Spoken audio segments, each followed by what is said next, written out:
भीषण काळोख्या रात्रींची कहाणी, निर्दय क्रूर अत्याचारांची कहाणी, कहाणी काळीज पिळवटून टाकणाऱ्या बलिदानांची, कहाणी इतिहासात ज्ञात अज्ञात असणाऱ्या हुतात्म्यांची, मातृभूमीसाठी शस्त्र उचलणाऱ्यांची कहाणी आणि अहिंसेलाच आपले शस्त्र बनवणाऱ्यांची कहाणी, कहाणी भारताच्या स्वातंत्र्य संग्रामाची.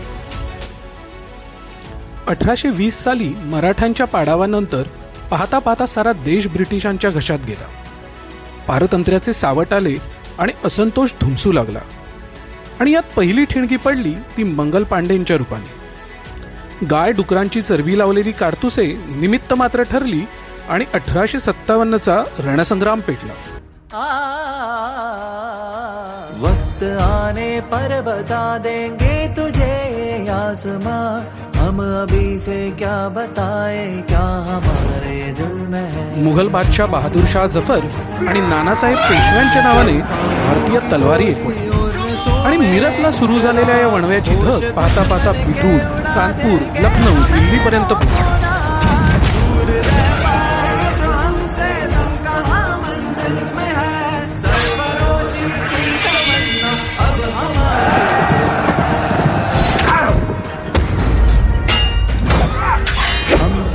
नानासाहेब पेशवे, तात्या टोपे, बेगम हजरत महल, कुंवर वीर सिंग यांनी या लढ्याचे नेतृत्व केले आणि या सर्वांसमवेत होती ती रणरागिणी राणी लक्ष्मीबाई.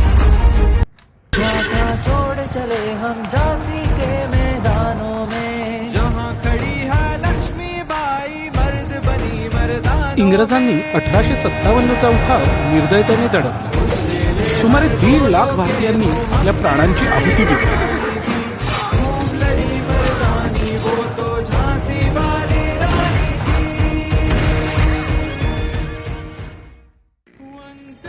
वणवा शमला, परंतु ठिणग्या मात्र अजूनही उडतच होत्या. आद्य क्रांतिकारक वासुदेव बळवंत फडके यांनी भिल्ल, रामोशी, रोहिले यांच्या समवेत ब्रिटिशांच्या नाकीनऊ आणले. तर बिरसा मुंडा यांनी आमची माती आमचे राज्य ही गर्जना करून आदिवासींच्या साथीने क्रांतीची ज्योत तेवत ठेवली. स्वराज्य हा माझा जन्मसिद्ध हक्क आहे आणि तो मी मिळवणारच. भारतीय स्वातंत्र्य लढ्याची धुरा यापुढे सांभाळली ती भारतीय असंतोषाचे जनक ठरलेल्या लोकमान्य बाळ गंगाधर टिळक यांनी. टिळकांनी 1880 मध्ये केसरी आणि मराठा या वृत्तपत्रातून जनमानसात परकीयांविरुद्ध वन्ही चेतवण्यास सुरुवात केली. 1894 साली सुरू केलेल्या सार्वजनिक गणेशोत्सवाच्या माध्यमातून टिळकांनी विविध जाती विभागलेल्या समाजात एकत्र आणून असंतोषास सर्वांगी सुंदर. 1896 साली पुण्यात प्लेगची साथ आली आणि प्लेग कमिशनर रँड याने पुण्यात अनन्वित अत्याचार केले. सरकारचे डोके ठिकाणावर आहे काय असे टिळकांनी केसरीमधून सरकारला खडसावले. लोकमान्यांच्या प्रेरणेने चापेकर बंधूंनी 22 जून 1897 रोजी रँडला यमसदनी धाडली. दामोदर, बाळकृष्ण आणि वासुदेव या तिघा सख्ख्या भावांनी आपल्या संसारावर तुळशीपत्र ठेवले. लवकरच ब्रिटिशांनी त्यांना पकडून फाशी दिली. यावेळी सर्वात धाकट्या वासुदेवाचे वय अवघे 19 वर्ष होते. 9 साली ब्रिटिशांनी राजद्रोहाच्या खटल्यात टिळकांना दोषी ठरवलं आणि 6 वर्षे मंडाले इथे त्यांना रवाना केलं. मला एवढंच म्हणायचंय की ज्युरींनी जरी मला दोषी ठरवलं असलं तरी मी निर्दोष आहे. कितीही संकट आली, आभाळ जरी कोसळलं तरी त्यावर पाय ठेवून उभा राहील मी.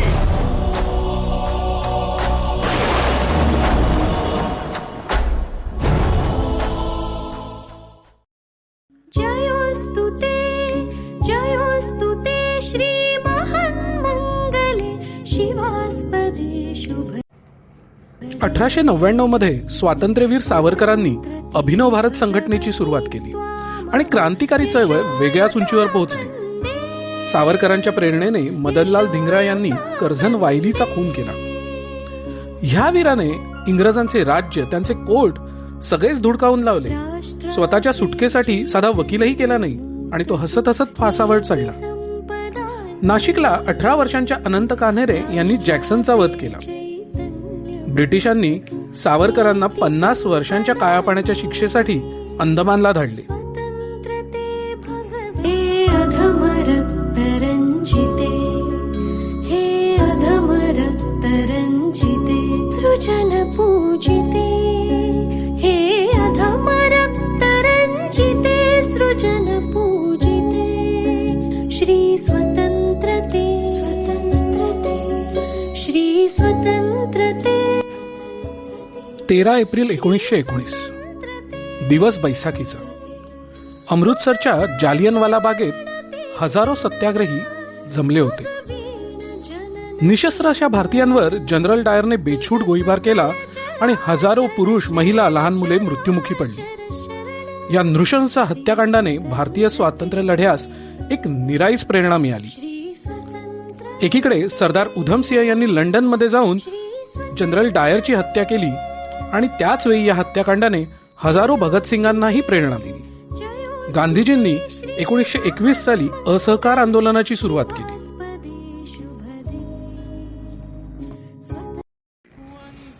पंजाब केसरी लाला लजपतराय लाहोरला सायमन कमिशन विरुद्ध शांतीपूर्ण निदर्शने करत होते. पोलीस कमिशनर स्कॉट याने स्वतः त्यांच्यावर हल्ला केला आणि ह्या हल्ल्यात झालेल्या दुखापतींमुळे लालाजींचे दुःखद निधन झाले. भगतसिंह, राजगुरू, चंद्रशेखर आझाद यांनी स्कॉटची हत्या करून या खुनाचा बदला घेण्याचे ठरवले.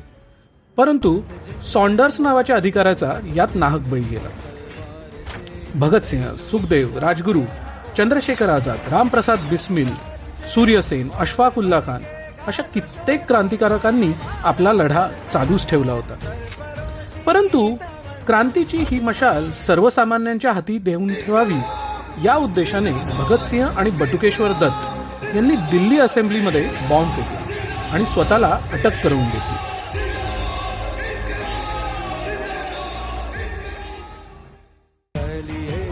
तेवीस मार्च 1931 रोजी भगतसिंह, सुखदेव आणि राजगुरू सॉन्डर्सच्या खुनाच्या आरोपाखाली हसत हसत फासावर चढले.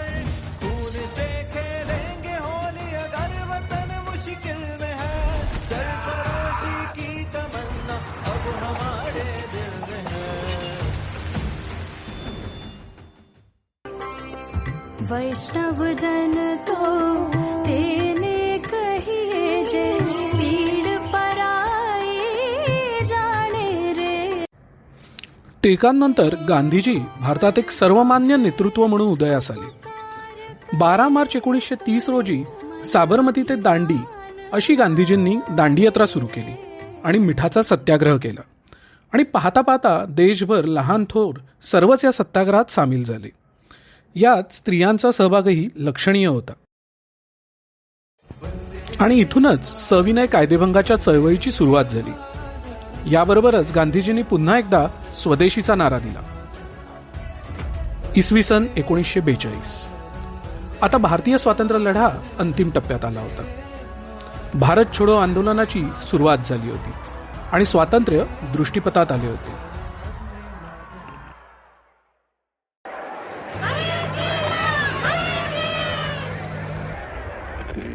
Congress Radio calling on 42.34 meters from somewhere in India.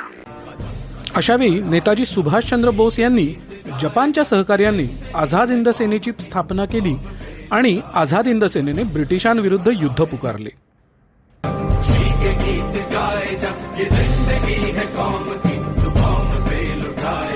बहादुरों, बिना कीमत चुकाए इस दुनिया में कुछ हासिल नहीं होता और आजादी की कीमत है शहादत. आज मैं आप सबको कॉल देता हूं, तुम मुझे खून दो, मैं तुम्हें आजादी दूंगा. जय हिंद.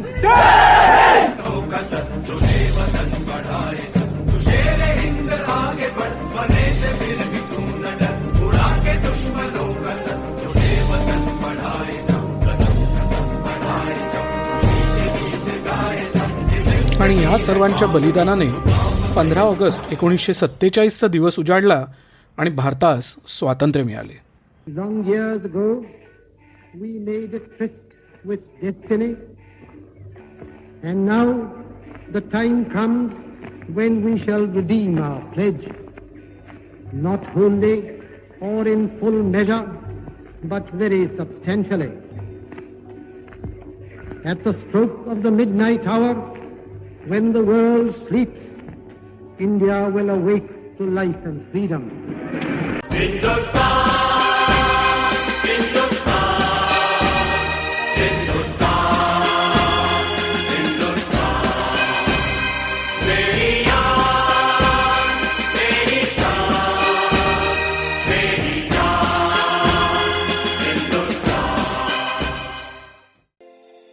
ऐ भारत माँ तेरी माटी तेरा देश पहले, दुनिया के सारे सुख पीछे है मेरा देश पहले। है तिरंगा शान अपनी, देंगे इस पे जान अपनी। जनगण मन अधिनायक जय हे तेरा संदेश पहले, दुनिया के सारे सुख पीछे है मेरा देश पहले।